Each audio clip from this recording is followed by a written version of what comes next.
You got to be careful with love. Sometimes love is actually lust. And today I'm telling you about my story of a crazy.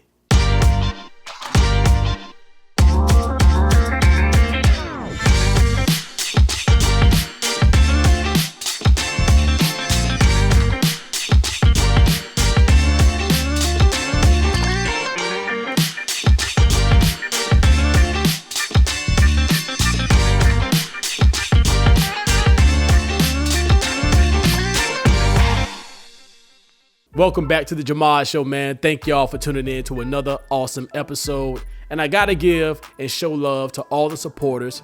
And shout out to PLP. Promote love and positivity, man. New brand coming to you soon. So stay tuned. But you heard it right. Today, I'm telling you about my incident with a crazy. I dealt with a crazy woman, man. And I vet my women very, very well. But somehow she slipped through the cracks.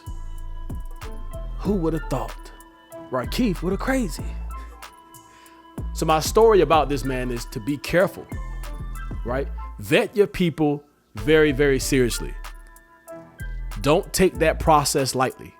Ask all the questions. Do background checks if you have to. But here's the thing. It started off good. It started off great.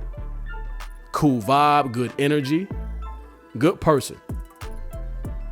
But today is about self-sabotage. And I feel like a lot of us have done that. I'm guilty. Sometimes we put ourselves in situations or we think certain things that we end up self-sabotaging our situation, our person. Everything is all good. And what do we say? This too good to be true. It's not like that every single time. Sometimes that person is just that dope. Have you realized that? Is that okay to say? I'm dope. Forewarning. Do you have to give that disclaimer when you start to meet people these days? Because I feel like everybody expects bullshit. Like I feel like dealing with bullshit people is expected. Like you ain't got no type of layers. You sure? You ain't trying to set me up. You sure? You sure you're genuine? Are you sure? It's like, yes, I'm really him. I'm really her. Whatever the situation may be, right? Like it's okay for you to meet somebody who's actually cool. Like no, nobody's perfect. Don't get me wrong. There's nobody that's perfect, but if this person is showing you a dope side of them and you're experiencing really great energy, really good conversation, this person has a lot of things going for themselves. Maybe it's real. Maybe it's not a setup. Maybe it's not something that you need to question. Maybe you should just accept it. Live in the moment. Appreciate what's actually happening. But nah, we self-sabotage. My instinct, she was crazy. She went full blown crazy on me. Hey, I haven't heard from you since yesterday. What? I always tell any woman that I'm dealing with, listen, I'm very busy. I'm a busy man. I have a lot of things going on. I'm a one-man band. Most people don't even care to know that, but it's the truth. So if you're dealing with me, I always am very transparent about, hey, look, I'm a busy man. I got a lot of stuff going on. Bear with me. We're good. You're good in my book. Our last conversation, that's how I always leave things, by the way. And I think a lot of people feel that way.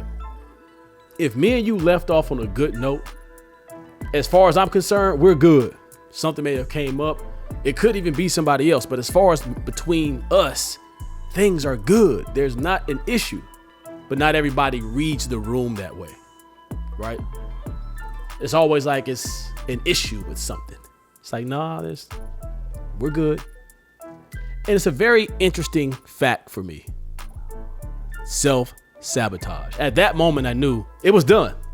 At that point, you done already made up in your mind what this is or what's happening to you. In default, it's going to make your person want to retreat anyway. You're like, yo, I'm not about to sit here and try to like add more reassurance to you when you done already told me how you feel and think about this, especially this early on. If it's your girl, of course, reassure her. If it's your man, of course, reassure him. But we talk about two people who only been knowing each other a few weeks at most. That's what was crazy about the situation. They're like, yo, we still have a lot of things to learn about each other. You just gonna jump the gun? Here's where it got crazy though. I know y'all like, Rakifa, where's the crazy part? This woman started making fake profiles, reaching out to women who I don't even know how she even found their information. People that I'm just, keep in mind, I'm still dating. So this isn't somebody that I'm technically even seeing, just somebody else. I'm like, how'd you even find this person's profile when I don't even have that information? Which tells me she probably went through my phone at some point when we were kicking it and looked up this information and made a fake profile and put me up on Facebook post and all this. It's like, hey, it's too much. For what? Why? All that? After 2 weeks? Self-sabotage and vet your people wisely. It's crazy out here, man. It don't matter how good of a person you are, the self-sabotage culture is real. And that's what makes dating even tougher. At the end of the day, most people are going to put their best foot forward. A lot of that bullshit you can read from a mile away, but most people are going to put their best foot forward. It's only when someone self-sabotages the situation, you can't be this dope. But baby, I am. Shout out to y'all, man. Thank y'all for tuning in to another great episode, man. I love y'all. Once again, promote love and positivity and do it in a fly way. Literally, the P has wings. You understand? We going up, man. Like, comment, share, subscribe. And of course, man, y'all stay tuned, man. I got a lot of great things coming to y'all. And I wouldn't be in this situation. I would not be here if it wasn't for you. So thank you. And as always, love. Peace.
Yeah.